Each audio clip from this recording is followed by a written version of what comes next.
लाल सलाम, क्रान्तिकारी अभिवादन।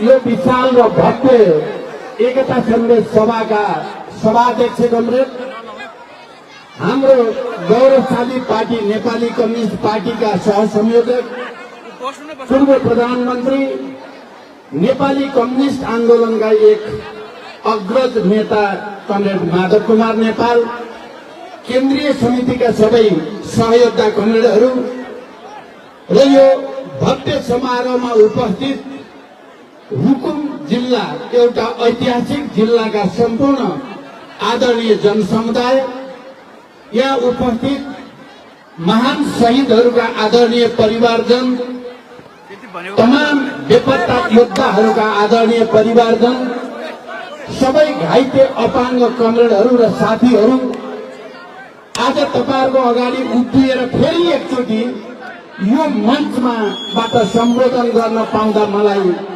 हर्ष र गर्वको महसुस भएको छ। तपाईहरु सबैको विवेकलाई, तपाईहरुको साहसलाई र तपाईहरुको धैर्यतालाई म एकचोटि फेरि सलाम भन्न चाहन्छु। समय घर्किसकेको छ। आज तपाईहरुसँग प्रत्यक्ष साक्षात्कार भेटघाट हुँदैन कि भन्ने ठूलो चिन्ता थियो। अघि नै कमरेड माधव कुमार नेपालले भने जस्तै हामी नेपालगञ्जबाट काठमाडौँ फर्किनु पर्यो, तर मलाई लाग्छ तपाईँ रुकुमका जनताको भरोसा, तपाईहरुको विश्वास र तपाईहरुको मायाले हामीलाई यहाँ ल्याइ छोड्यो। यो तपाईहरुको विजय हो, रुकुमका जनताको विजय हो। तपाईहरु सबैलाई म बधाई भन्न चाहन्छु। यो मञ्चमा पटक पटक सम्बोधन गर्ने अवसर मलाई प्राप्त भएको छ, तपाईहरुलाई थाहा छ। यो पटक केही साथीहरूले कम्युनिस्ट आन्दोलनबाट पलायन भएपछि हामीले भन्दै आएको विचार, सिद्धान्त र नेतृत्वबाट विचलित भएपछि रुकुमको जनतालाई अलि बढी भ्रम पो परेको छ कि पहिलाको जस्तो सभामा उपस्थिति नहुने पो हो कि भन्ने मलाई अलिअलि कता न कता लागेको थियो।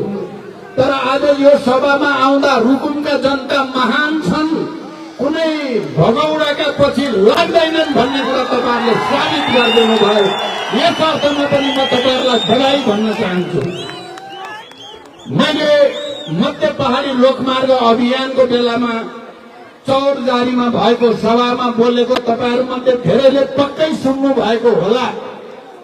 मैले रुकुमको पार्टीका नेता कार्यकर्ताहरू र जनतालाई सलाम गरेको थिएँ त्यति बेला र भनेको थिएँ रुकुममा कतिपय मानिसहरू पहिला जसलाई नेता मानिन्थ्यो उनीहरू पलायन भए, उनीहरू विचलित भए, तर रुकुमका जनता विचलित भएनन्, रुकुमका जनता पलायन भएनन्, रुकुमका नेता कार्यकर्ताहरू कहिले पनि ती विचलित हुनेहरूको पछि लागेनन्, बरु एकताबद्ध भएर पार्टीको साथमा, क्रान्तिको साथमा, नेतृत्वको साथमा रहे।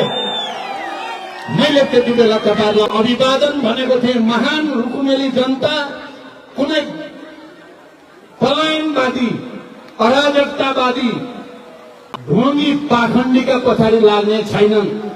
उनीहरू पार्टीको पक्षमा, पार्टीको विचारको पक्षमा, पार्टीको नेतृत्वको पक्षमा। हिजो जनयुद्धको बेला, जनआन्दोलनका बेला ती भीषण आँधी हुरी बतासमा खारिएका जनता र पार्टीका नेता कार्यकर्ताहरू कसैका बपौती होइनन्, कसैका दास होइनन्। उनीहरू क्रान्तिका अग्रणी, क्रान्तिका सिपाहीहरू, लाल सिपाहीहरू हुन्। यो कुरा तपाईँ रुकुमेली जनताले पटक पटक साबित गरिदिनु भयो र अहिले पनि म त आउँदै गर्दा माधवजी र म एउटै गाडीमा आयौं। बजारभरि मानिसहरूको स्वागत गर्नेको ताती छ। यहाँ आउँदा पहिलेको भन्दा विशाल जनमत मैले देखेँ। यस अर्थमा तपाईहरु महान हुनुहुन्छ। म फेरि पार्टीको तर्फबाट तपाईहरुलाई बधाई भन्न चाहन्छु, तपाईहरुलाई अभिवादन भन्न चाहन्छु। आदरणीय जनसमुदाय, लामो व्याख्या गर्ने समय छैन। आज देशको परिस्थिति अलि असहज भएको तपाईहरुलाई थाहा छ। यो आन्दोलन र अनि 24 भाद्रमा भएको विध्वंसका कारण राष्ट्र निकै असहज र असाधारण परिस्थितिमा छ। त्यो परिस्थितिको सामना गर्ने तागत, राष्ट्रलाई एकताबद्ध गर्ने तागत पैदा गर्नकै लागि कमरेड माधव कुमार नेपाल र मैले एउटा मिशन, एउटा अभियान फेरि सुरु गर्नुपर्छ। हामीले एकताको अभियान, क्रान्तिकारी एकताको अभियान भन्यौं।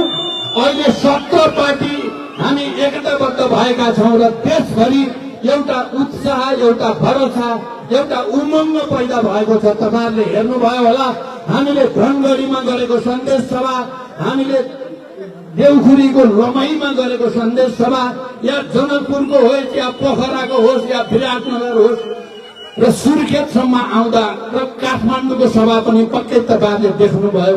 ठूलो जनसागर उर्लिँदै गएको छ नेपाली कम्युनिस्ट पार्टीको पक्षमा। तर प्रतिक्रियावादी र जाली फटाहरू यो एकताबाट अतालिएर कहीँ न कहीँ कोही न कोही विचलित मान्छेहरूलाई देखाएर पार्टीका विरुद्ध विस्फोट गर्न छोडेका पनि छैनन्।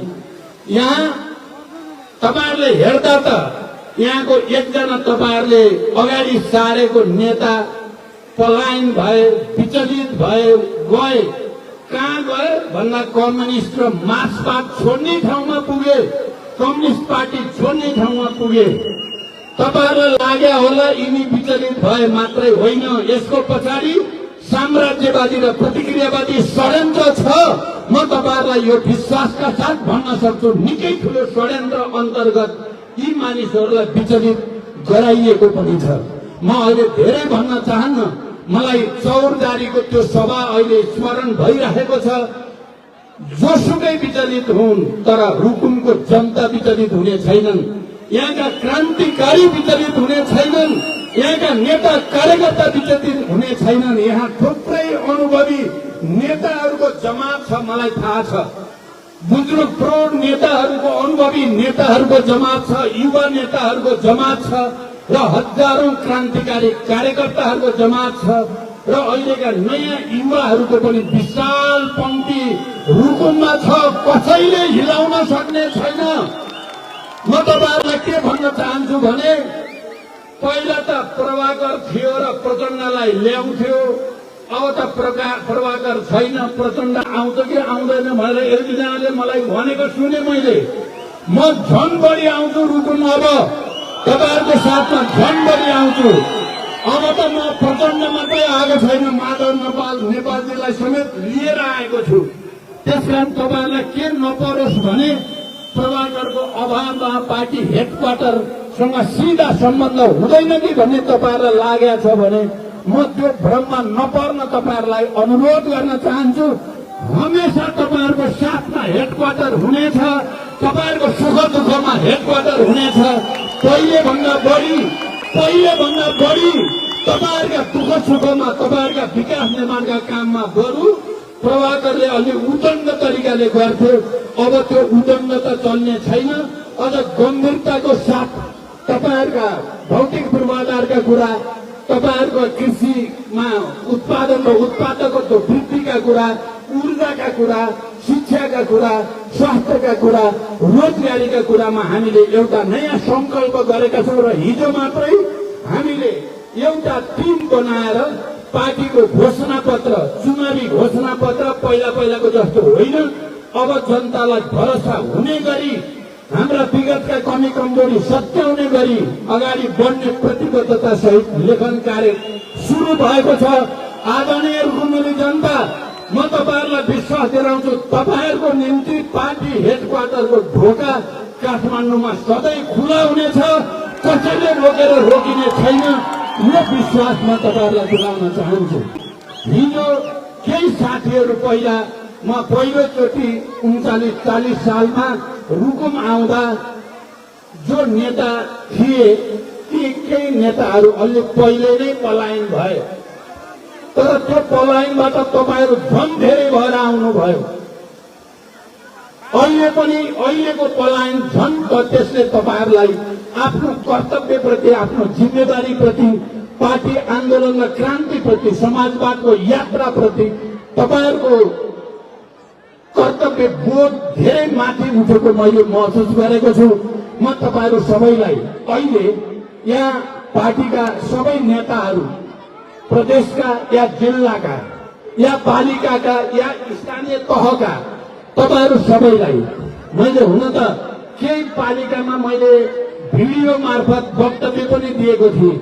तपाईहरुको मिटिङ चलिरहँदा शहीद परिवारहरूले बोल्दै गर्दा मैले सुनेको पनि थिएँ। तर आउने दिनमा हुन सक्छ म अहिलेको चुनाव रुकुमैबाट लड्छु। अब त्यो रुकुम फेरि यही रुकुम हो भने नठान्नु होला। पूर्वी रुकुममा म आउने करिब निश्चित भएको छ। मैले पूर्वी रुकुम आउने भनेको पश्चिम रुकुम पनि आउने नै हो, किनभने यो एउटै रुकुम हो। हिजो हामीले जति बेला जनयुद्धको तयारी गर्यौं, जनयुद्धमा अगाडि बढ्यौं, रुकुम सिंह, रुकुमको जनता, रुकुमका नेता कार्यकर्ताहरूको साथमा काँधमा काँध मिलाएर त्याग र बलिदानका कीर्तिमान कायम गरिएको छ। म पूर्वी रुकुम आउने भनेको पश्चिम रुकुम पनि आउने हो, यो कुरा बुझिराख्नु होला। र यहाँको विकास निर्माणलाई नयाँ सिराबाट यहाँका जनताका दुःख सुखका समस्याहरूमा एकाकार हुनको निम्ति आउने हो। आज माधवजी पनि यहाँ आउनु भएको छ। यहाँ हामी दुईजना मात्रै होइन, मैले भने 17वटा पार्टीको एकता गरिएको छ र एउटा नयाँ इतिहासको रचना गरिएको छ।